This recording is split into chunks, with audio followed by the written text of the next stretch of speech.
네, 그러면 이제 127페이지 외화채권 채무 평가 볼게요. 거기 거래 발생일이 있는데 거기 사례 한번 볼게요. 사례 보시면은 거래 발생일 2001년 12월 15일이 있고 2001년 12월 15일에 미국의 H사에 10달러의 제품을 수출하고 대금은 2002년 1월 15일에 받기로 했다.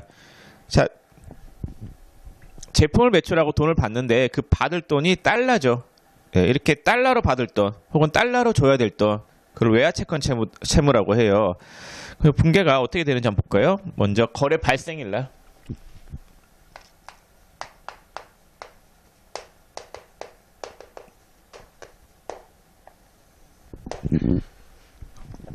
자, 제품을 팔았으니까 대변의 제품 매출이겠죠?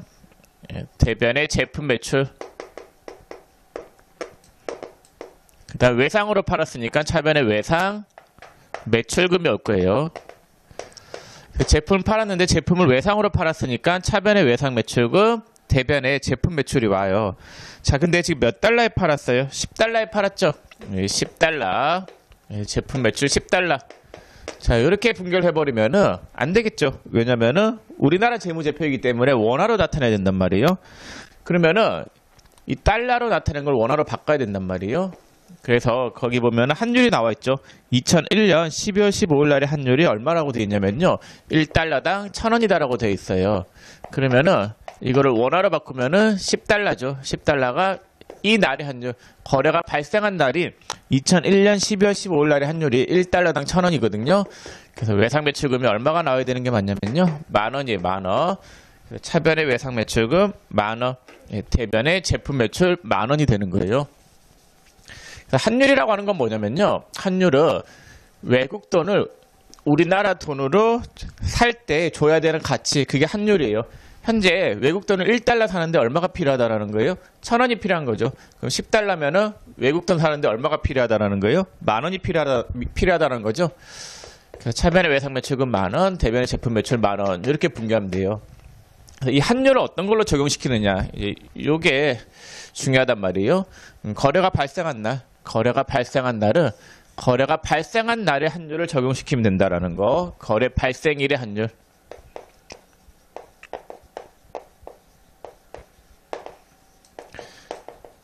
자, 근데 이 외상대금이 우리가 원화로 10,000원이다라고 나타냈죠.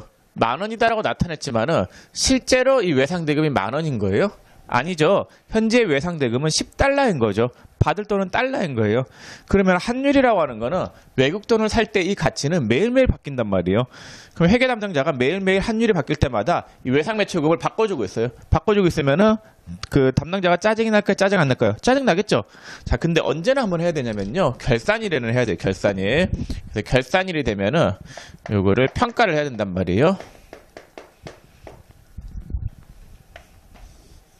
언제 환율을 평가하느냐? 결산일의 환율로 평가를 해야 된다라는 거. 결산일의 환율.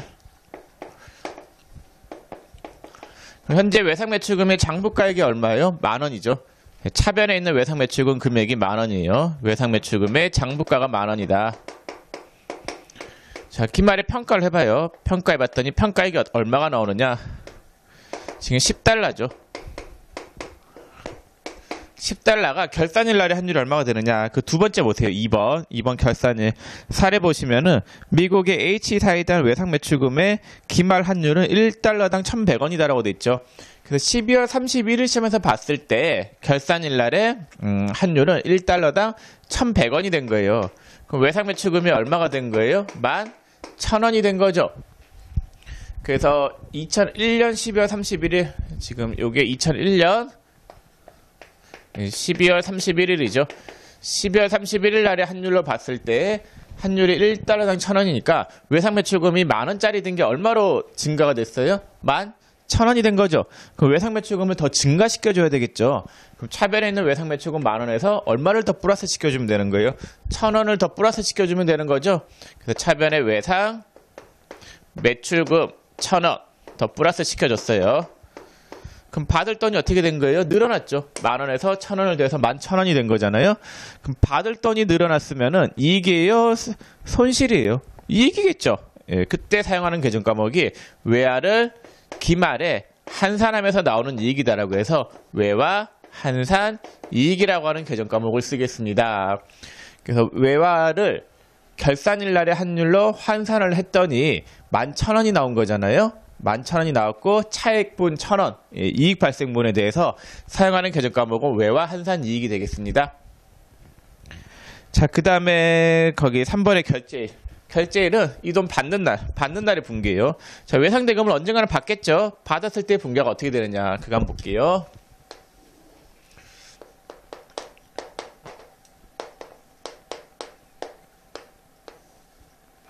자, 며칠 날에 결제를 받았냐면요. 그 밑에 사례 보세요. 자, 사례 보시면은 상환일이 2002년 1월 15일이죠. 자, 2002년 1월 15일 날에 돈 받았어요. 그럼 받는 날의 환율로 평가하면 돼요. 결제일 날의 환율. 결제일 날의 환율로 하면 되는데, 자, 사례 보시면은 미국의 H사에 대한 외상 매출금을 현금으로 해소하였다라고 돼 있죠. 그러면은 외상대금을 받는 거단 말이에요. 일단은 외상대금 받는 분기를 해버리세요. 대변에 외상 매출금 빠지고, 그 다음에 차변에 현금 들어오겠죠? 이 분기를 일단 해놔요. 외상대금 받는 분기. 자, 근데 현재 장부상 외상대금이 얼마다라고 돼 있어요? 10,000원에서 1,000원을 더한 11,000원이다라고 돼 있죠. 현재 받을 외상대금은 11,000원인 거예요. 그러면은 대변에 있는 차변에 있는 외상매출금 11,000원을 대변에 빼고, 자, 일단 이걸 먼저 생각하셔야 되세요. 그 다음에 돈을 받죠. 자, 돈을 받는 거는 원화로 받아요? 달러로 받아요? 예, 달러로 받겠죠. 예, 달러로 받는데, 달러로 얼마를 받아요? 10달러를 받았죠. 자, 그러면은 우리나라죠. 우리나라이기 때문에 원화로 나타내야 되겠고, 그 다음 10달러를 받았으면 원화로 한가일 거 아니에요? 원화로 한가했는데, 15일 날의 환율이 얼마래요? 1달러당 1,200원이죠. 1달러당 1,200원이 들어온 거예요. 그러면은 얼마를 받은 거예요? 12,000원을 받은 거죠. 그래서 받아야 할 돈이 11,000원이 있었는데 12,000원을 받은 거잖아요. 그러면 얘는 예상치 못하게 1,000원이 더 들어온 거죠. 왜 들어왔어요? 환율 차익으로 인해서 들어온 돈, 환율 때문에 추가로 돈을 더 받은 거잖아요. 이때 사용하는 계정 과목이 뭐냐면요. 외환이 환율로 인해서 차익이 발생했다라고 해서 외환 차익이라고 하는 계정 과목을 쓰겠습니다. 자, 이렇게 분계가 흘러가요. 그런데 외화 한산 이익은 결산일 날의 환율로 평가했을 때 나오는 그 차익분, 그 이익을 외화 한산 이익이다라고 하고, 그 다음에 외환 차익은 돈을 받아요. 돈을 받을 때 받을 돈하고 내가 받은 돈하고 환율 때문에 차익이 발생하잖아요. 예, 그때 사용하는 계정 과목은 외환 차익이 되는 거예요. 자, 그래서 외화 관련된 분계는 이렇게 크게 세 가지: 거래가 발생한 날, 결산일 날, 그 다음에 돈을 받는 날, 이때 분계로 나눠지는데, 거래가 발생했을 때는 이 채권 있죠. 외상매출금. 이 외상매출금을 거래 발생일 날의 환율로 잡아주면 되는 거고, 그 다음에 이 거래 발생일 날의 환율로 잡아놓은 이 채권이 계속해서 금액이 바뀔 거 아니에요? 바뀌는데 그 금액을 언제나 한번 평가해야 된다라고요? 결산일 날에 평가하는데, 결산일 날의 환율로 이 채권을 평가했더니 얼마가 나온 거예요? 11,000원이 나온 거죠. 그럼 10,000원짜리 든 게 11,000원이 됐으니까 1,000원을 더 늘려주고, 더 늘어난 금액만큼은 받을 돈이 늘어난 거니까 이익으로 잡아야 된다라고 했었죠. 그때 사용하는 계정 과목이 외화 한산 이익이 될 거고, 그 다음에 받을 돈이 현재 11,000원이 있는 거죠. 예, 11,000원이 있는데 이 돈 받죠. 그러면 돈 받는 분계를 일단 하세요. 돈 받을 때는 외상대금 받는 건데 받을 돈이 10,000원이었죠. 장부가액이 10,000원. 근데 이 받은 돈은 받는 날의 환율, 결제일 날의 환율로 잡아야 된단 말이에요. 받는 날의 환율이 12,000원이잖아요. 그래서 차익 발생분은 외환 차익, 예, 이렇게 잡아주시면 되겠습니다. 그래서 이런 분계들이 지금 채권 채무에 대한 분계인데, 이 받을 돈이 외화로 받을 돈이기 때문에 환율이 매일매일 바뀌잖아요. 예, 그렇기 때문에 그 분계가 이렇게 복잡하게 나눠져 있는 거예요. 자, 설명을 다 드렸고, 그 128페이지 필수 분계 연습이 있는데 요거 칠판을 지우고 한번 풀어볼게요.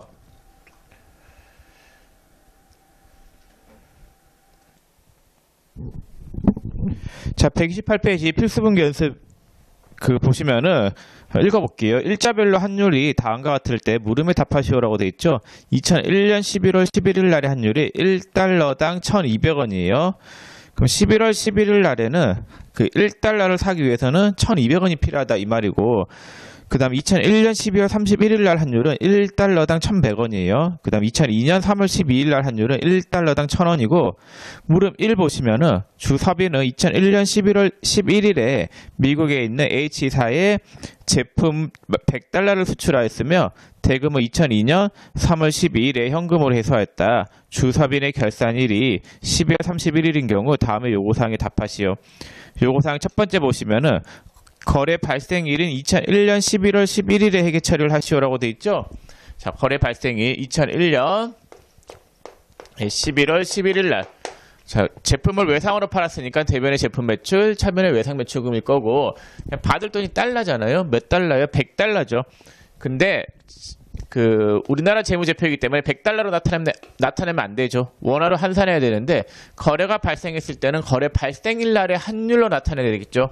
그럼 2001년 11월 11일 날의 환율이 1달러당 1,200원인 거죠. 그럼 차변의 외상 매출금이 100달러 곱하기 1,200 하면 12만원. 대변의 제품 매출 12만원. 이렇게 분계가 될 거고, 자, 그 다음에 이번에 결산일이 2001년 12월 31일에 회계 처리를 하시오라고 돼 있죠. 그럼 결산일인 2001년 12월 31일인데 현재 외상 매출금이 얼마예요? 외상 매출금이 12만원이죠. 그럼 결산일 날 가서 봤더니 100달러가 1달러당 얼마로 평가가 된대요? 예, 결산일 날의 환율이 1달러당 1,100원이죠. 그럼 외상 매출금이 얼마가 되는 거예요? 11만원이 되는 거죠. 12만원이던 외상 매출금이 결산일 날에 환율로 했더니 11만원이 된 거죠. 그 외상 매출금 얼마를 줄여야 되는 거예요? 만원을 줄여야 되겠죠? 차변에 있는 외상 매출금 12만원 중에서 만원만큼을 대변에 빼요. 그럼 외화를 환산하면서 이익 난 거예요? 손실 본 거예요? 예, 손실 본 거죠? 차변에 오는 계정 과목은 외화 환산 손실 만원 이렇게 분기하면 되겠고, 자, 그 다음에 물음 3을 봤더니 외상대금의 해소일이 2002년 3월 12일에 회계 처리를 하라고 돼 있죠. 2002년 3월 12일. 자, 그럼 외상대금 받죠. 받으니까 차변에 있는 외상 매출금을 대변에 빼면 돼요. 외상대금 받는 분계를 일단 하세요. 차변에 있는 외상 매출금을 대변에 빼고 차변에 돈 들어오는 분계. 외상대금이 받을 돈이 12에서 만원을 뺀 11만원인 거잖아요, 현재. 외상대금 빼고 차변에 돈 들어오죠. 자, 돈이 들어오는 거는 들어오는 날의 환율로 돈 들어올 거예요. 들어오는 날, 받는 날의 환율이 얼마였대요? 1달러당 1,000원이었다잖아요. 예, 그러면 들어오는 돈이 얼마가 돼요? 응? 100달러네. 네, 100달러. 100달러 받은 거죠. 그래서 100달러를 1달러당 1,000원으로 받은 거니까 10만원 들어온 거죠. 그 환율 때문에 손실 본 게 얼마예요? 만원이죠. 그때 사용하는 계정 과목이 외환 차손이 되겠습니다. 근데 계정 과목을 외화 환산 이익하고 외화 환산 손실하고 외환 차손 이 두 개 헷갈리지 마세요. 외화 환산 손실은 결산일 날에 외화를 환산하면서 나오는 손실이고, 외환 차손은 돈을 받거나 상환할 때 모든 외화 거래가 종결될 때 환율 때문에 발생하는 차익, 그게 외환 차손이단 말이에요. 자, 그래서 우리가 지금 하는 게 이 채권 있잖아요. 채권에 대한 평가를 하는 거단 말이에요. 이렇게 분계를 하시면 되겠습니다. 자, 그 다음 물음 2 볼게요. 물음 2 보시면은 주섭이는 2001년 11월 11일에 미국에 있는 S은행에서 100달러를 현금으로 차입하였으며 대금은 2002년 3월 12일에 현금으로 상환하였다. 주섭인의 결산일이 12월 31일인 경우 다음에 요구사항에 답하시오. 2001년 11월 11일 날에 돈을 빌렸죠. 차변의 현금, 대변의 단기 차입금. 그러면 돈을 빌렸을 때 빌린 날의 환율로 일단 차입금을 잡아두겠죠. 이건 채권이 아니라 채무에 대한 평가죠. 자, 그 다음에 결산일 가서 봤더니 환율이 얼마가 됐대요? 12월 31일 날의 환율이 1달러당 1,100원이니까 차입금이 12만원짜리 든 게 11만원으로 줄어들었잖아요. 차입금 만원을 빼고 빚이 줄었으니까 이익 난 거죠. 대변의 외화 환산이. 대변에 올 수 있는 계정 과목은 수익의 발생밖에 없잖아요. 그래서 외화 환산 이익인 거예요. 자, 그 다음에 이제 돈을 상환하는 날, 갚는 날. 그럼 차입금이 갚아야 될 게 12에서 만원을 빼면 11만원이 있는 거죠. 11만원 갚았어요. 그럼 단기 차입금 11만원이 이렇게 차변에 빠지죠. 자, 그 다음 돈을 줘요. 돈을 주는데, 돈을 주는 거는 주는 날의 환율로 돈 주겠죠. 갚는 날의 환율. 갚는 날의 환율이 100달러이고 1달러당 1000원이니까 10만원을 준 거죠. 그럼 11만원 갚아야 되는데 10만원 줬으니까 얼마만큼의 차익이 발생한 거예요? 만원만큼의 차익이 발생한 거죠. 그게 뭐가 돼요? 외환 차익이 되겠습니다. 11만원 갚아야 되는데 10만원 준 거잖아요. 그럼 만원만큼을 어떻게 한 거예요? 적게 줬잖아요. 11만원 갚아야 되는데 10만원밖에 안 갚은 거니까 만원만큼 적게 준 거. 이익이 발생한 거 맞죠? 그때 사용하는 계정 과목이 외환 차익이고, 혹은 대변에 올 수 있는 계정 과목은 수익의 발생밖에 없으니까 비용이 올 수는 없잖아요, 대변에. 그래서 차익, 이익, 외환 차익 계정 과목 써야 된다라는 거. 자, 그래서 외화에 대한 분계를 다 살펴봤습니다. 자, 시험에서는 회계 1급 시험에서는 외화에 대한 분계가 그렇게 잘 나오진 않아요. 세무 2급에서는 잘 나오는데 회계 1급에서는 거의 안 나오고, 굳이 나온다라고 하면 결산일 분계, 요게 나오는데 이것도 그렇게 잘 안 나와요. 최근에는 회수하고 상환하는 날, 외화 거래가 종결되는 날의 분계도 가끔 나오긴 하는데, 역시나 얘들도 뭐 그렇게 잘 나오는 분계는 아니에요. 나중에 뒤에서 나온 걸 볼 건데, 요것만 일단 좀 볼게요. 회수하고 상환한 날 분계 있잖아요. 이게 어떤 식으로 나오냐면요. 자, 여러분들 교재 몇 페이지 보시냐면은 407페이지 봐봐요. 407페이지에 거기 10번하고 11번 문제 볼게요. 자, 407페이지 10번. 미국 워싱턴 은행으로부터 차입한 단기 차입금을 상환하기 위하여 국민은행에서 달러로 환전하여 상환하였다라고 돼 있죠. 자, 상환할 때 분계, 요 분계이죠. 자, 요 분계인데,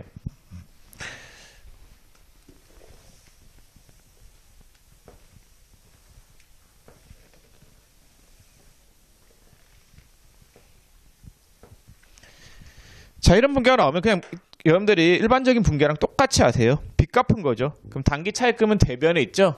그럼 대변에 있는 단기 차입금을 차변에 빼세요. 그 다음에 뭘로 상환을 했대요? 돈을 갚은 거는 보통예금 계좌에서 이체했으니까 대변에 보통예금. 일단 분계를 이렇게 하세요. 빚 갚은 거니까 차입금 빼고 대변에 보통예금. 자, 그러면 차입금이 현재 얼마로 잡혀 있어요? 차입금액이 $10,000죠. $10,000 갚는 거잖아요. 이 $10,000는 빌린 날의 환율로 잡혀 있을 거예요. 빌린 날의 환율이 1달러당 1,100원이잖아요. 빌렸을 때는 대변의 단기 차입금이 1달러당 1,100원으로 되어 있었으니까 단기 차입금이 1,100만 원인 거예요. 그래서 1,100만 원 갚은 거예요. 차변의 단기 차입금 1,100만 원 빼면 돼요. 빌린 돈 갚는 거니까.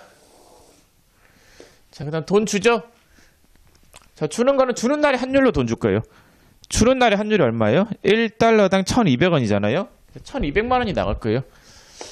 그래서 여러분들 일단은 빚 갚는 분계를 해놓고 난 다음에 이 금액을 적어야 되는데, 금액이 채무 있잖아요. 이 채무 같은 경우에는 빌린 날의 환율로 채무가 되어 있을 거고, 돈이 나가는 거는 갚는 날, 상환일 날의 환율로 돈을 갚을 거단 말이에요.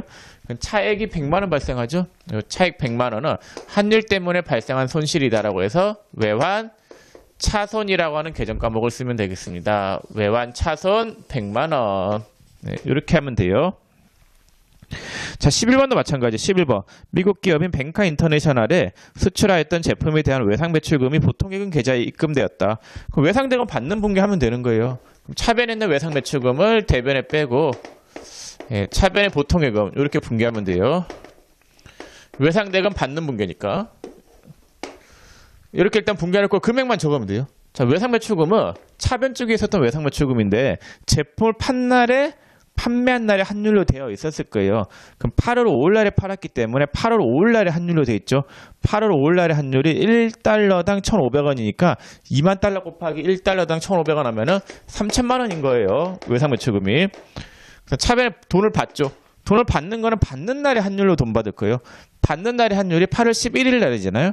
8월 11일 날의 환율이 1달러당 1,300원이니까 2,600만 원 받는 거죠. 그럼 3천만 원 받을 걸로 생각을 했는데 2,600만 원. 환율 때문에 2,600밖에 못 받은 거잖아요.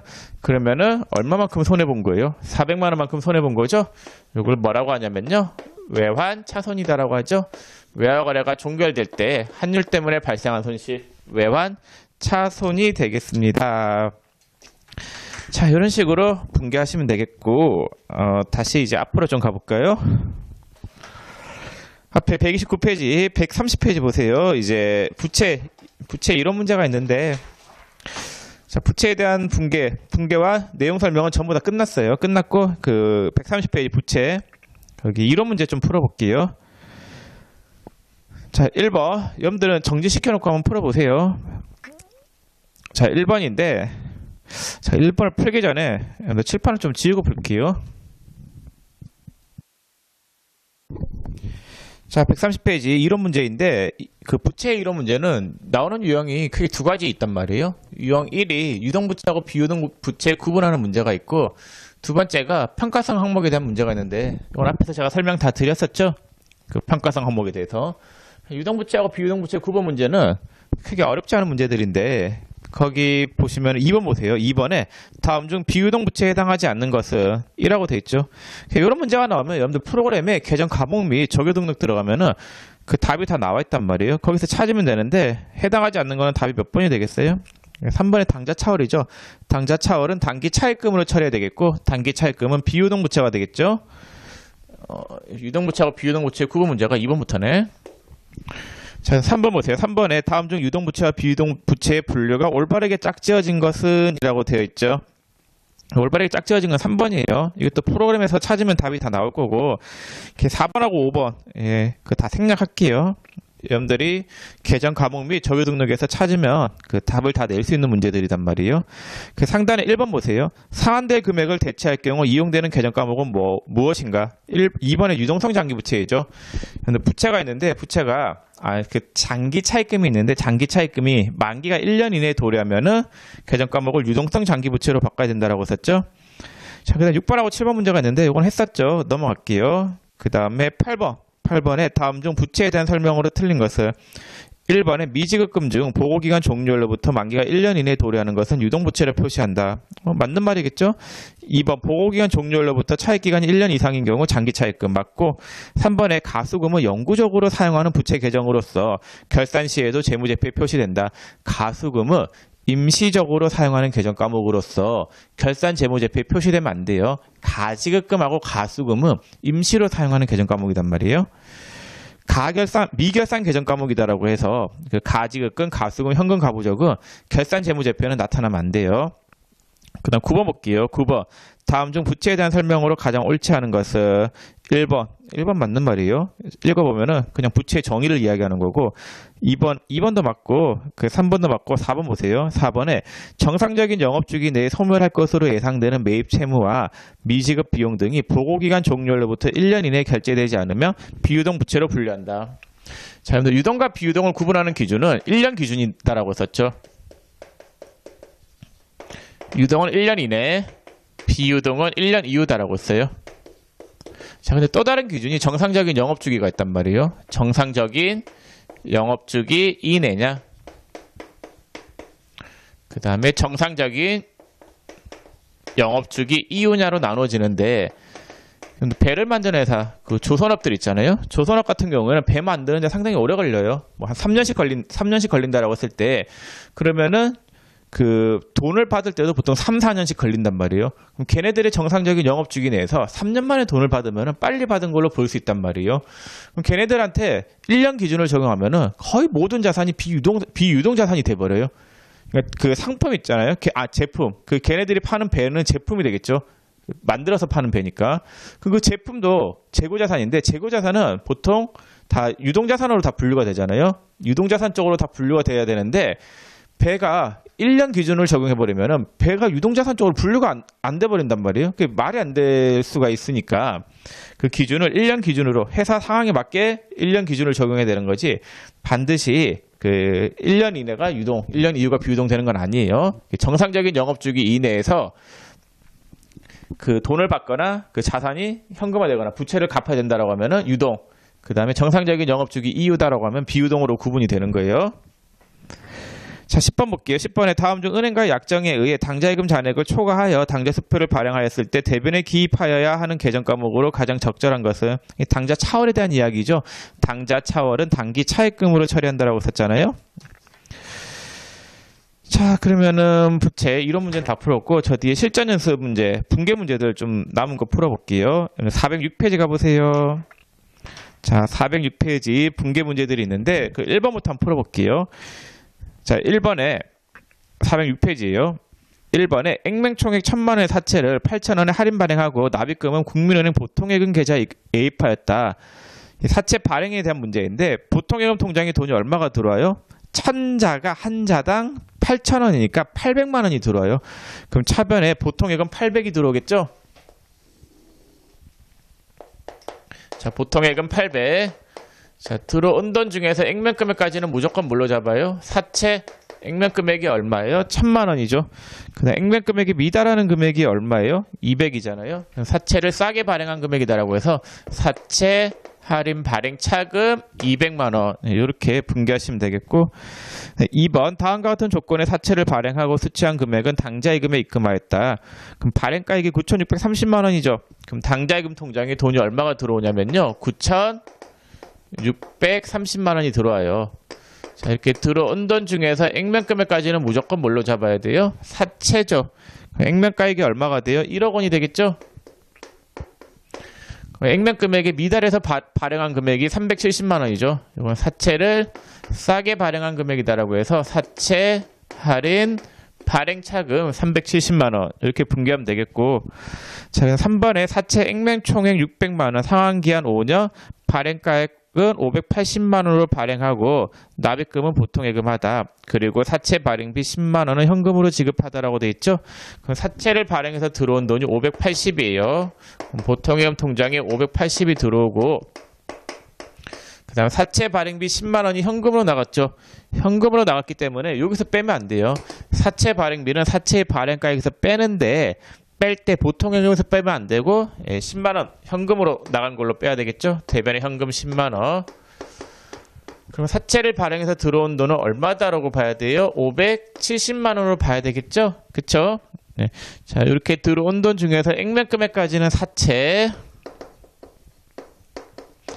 자, 액면금액에 미달하는 금액이 얼마예요? 30이죠? 30만원만큼 사채 할인 발행 차금 이렇게 분개하시면 되겠습니다. 자, 4번 생산직원 황동엽 씨가 개인적인 이유로 퇴직하여 다음과 같이 퇴직금을 지급하였다. 그럼 퇴직금 지급하는 금액이 얼마예요? 3천만 원 줘야 되는데 세금 얼마 떼고 나갔어요? 100만 원 떼고 나갔죠. 퇴직 관련 세금이 100만 원이잖아요. 이건 예수금이 돼야 되겠네. 자, 근데 태충 잔액이 어떻다라고 돼 있어요? 충분하다라고 돼 있죠. 그러면은 대변에 태충 잔액이 충분해요. 충분하니까 빚 갚는 거잖아요. 그럼 대변에 있는 태충을 차변에 빼요. 차변에 태충이 얼마가 빠지냐면요, 3천만 원이 빠져요. 빚 갚는 거니까. 자, 근데 세금 얼마 떼고 나갔어요? 100만 원 떼고 나갔으니까 대납하기 위해서 떼어주는 걸 뭐다라고 했어요? 예수금이다라고 했었죠. 예수금 100만 원이고, 그 다음에 보통예금에서 얼마가 나가요? 2,900만 원. 이렇게 분개하시면 되겠습니다. 자, 5번 다음 페이지 5번 보시면은, 자, 학정 기여형 퇴직연금 제도를 설정하고 있는 주고려산업은 퇴직연금의 부담금 150만 원을 은행에 현금 납부했다. 학정 기여형이잖아요. 그렇기 때문에 바로 종업원의 통장에다가 퇴직금 쏴준 걸로 봐야 되겠죠. 그래서 단기 비용 처리해야 돼요. 퇴직급여로 비용 처리해야 돼요. 차변에 퇴직급여 150만 원. 퇴직급여 150이고 현금 줬죠? 대변에 현금 150. 네, 이렇게 분개하시면 되겠습니다. 자, 근데 수수료도 나갔죠? 네, 수수료는 계정 과목 뭘로 써야 되겠어요? 수수료 비용. 자, 이렇게 하면 되는데, 이 분개할 때 주의해야 될 게 퇴직급여가 있잖아요. 이 퇴직급여를 500번대로 해야 될까요? 800번대로 해야 될까요? 생산직이니까 500번대로 해야 되겠죠, 퇴직급여는. 근데 수수료 비용을 500번대로 해야 되느냐, 800번대로 해야 되느냐, 그 부분에 대한 말이 많은데, 최근에 답들이 그 퇴직급여가 생산직에 대한 퇴직급여에 대한 수수료 비용이면은 이건 500번대로 하라고 답이 나와요. 500번대로 하세요. 퇴직급여가 생산직에 대한 운영수수료잖아요. 생산직 직원들 때문에 운영수수료가 나간 거니까 그 수수료 비용을 500번대로 해야 되겠습니다. 6번에 학정급여형 퇴직연금 제도를 설정하고 있는 주고려산업은 퇴직연금의 부담금 155만 원을 현금 납부했다. 학정급여형이니까 계정 과목이 뭘로 잡혀야 되겠어요? 퇴직연금 운영자산이겠죠. 학정급여형은 퇴직연금 운영자산 150만원, 150만원이 되겠고, 수수료가 5만원 나갔죠? 5만원 나간 거는 수수료 비용. 근데 이 수수료 비용은 사무직이에요? 생산직이에요? 여기에, 정확하게 안 나와있네. 생산직인지 사무직인지 안 나와있는데, 여러분들, 이게 사무직? 사무직 사원이라고 할게요. 여러분들 지금 아마 문제가 좀 죄송한데 잘못된 것 같은데, 이 사무직 사원이다라고 하면은 이 수수료가 뭘로 처리가 돼야 되겠어요? 수수료 비용으로 수수료 비용이 800번대로 처리가 돼야 되겠죠? 그래서 연금 운영에 대한 수수료 5만 원은 800번대로 돼야 돼요. 그래서 여러분들 6번 문제가 제가 책을 출간할 때 이게 아마 바뀐 것 같은데, 사무직 사원이다라고 하면은 800번대가 돼야 되겠죠. 그래서 이 문제는 퇴직연금 부담금 납부한 게 사무직 사원에 대한 문제라고 좀 바꾸겠습니다. 자, 그럼 7번 볼게요. 7번에 국민은행에서 보고기간 종료일로부터 1년 후 상한 조건으로 3천만 원을 대출받아 보통예금으로 대체입금하고, 1년 후 상한 조건이니까 대변에 장기 차입금 3천이고 차변에 보통예금 3천이 오겠죠. 그 다음 시가 5천만 원 상당의 부동산을 동대출에 담보로 제공하였다. 담보로 제공한 건 회계상 거래가 아니니까 분개할 필요가 없겠죠. 자, 그래서 7번의 답은 차변의 보통예금, 대변의 장기 차입금이고, 8번에 조선희 씨로부터 토지를 구입하고 토지 대금 3억 원 중 1억 원은 보통예금에서 이체하고 나머지는 국민은행으로부터 대출받아 지불하였다. 토지가액이 얼마가 되냐면요, 토지가액이 3억이 되겠죠. 그럼 차변의 토지 3억 원, 그럼 보통예금이 얼마가 돼요? 1억 원이 되겠죠. 그 다음에 빌린 돈이 얼마예요? 2억이잖아요. 2억이 대출 기간이 10년이죠. 10년 대출 받았으니까 장기 차입금이겠죠. 장기 차입금 2억 이렇게 분개하면 되겠죠. 그래서 빌린 건데, 빌린 게 대출 기간 10년으로 빌린 거니까 장기 차입금으로 하시면 되겠습니다. 9번 주 남부와 사무실 임대차 계약을 맺고 임대보증금 1,500만 원 중 500만 원은 주 남부 발행 당좌 수표로 받고 나머지는 월말에 지급받기로 했다. 자, 보증금 받은 거잖아요. 그럼 대변에 계정 과목이 뭐가 와야 돼요? 임대보증금이겠죠. 부채니까 임대보증금이 얼마가 와야 돼요? 1,500이죠. 1,500. 보증금 받은 거 갚아야 될 돈, 보증금 갚아야 될 게 1,500이잖아요. 그럼 대변 임대보증금 1,500이고, 그 다음에 차변에 현금이 얼마가 와야 돼요? 500만 원은 수표로 받고, 나머지는 어떻게 한다라고 했어요? 월말에 지급받기로 했으니까 뭐가 돼요? 미수금이 되겠죠? 미수금 1,000만 원. 자, 이렇게 분개하시면 되겠습니다. 자, 10번하고 11번 아까 풀었었죠? 자, 이렇게 해서 여러분들 부채에 대한 부분은 설명을 다 마쳤고, 그러면은 그 다음 시간에는 요거 실전 연습 문제 5번 있잖아요. 이 부분 입력을 좀 해보도록 하겠습니다. 이번 시간에 여기까지만 할게요. 수고 많으셨습니다.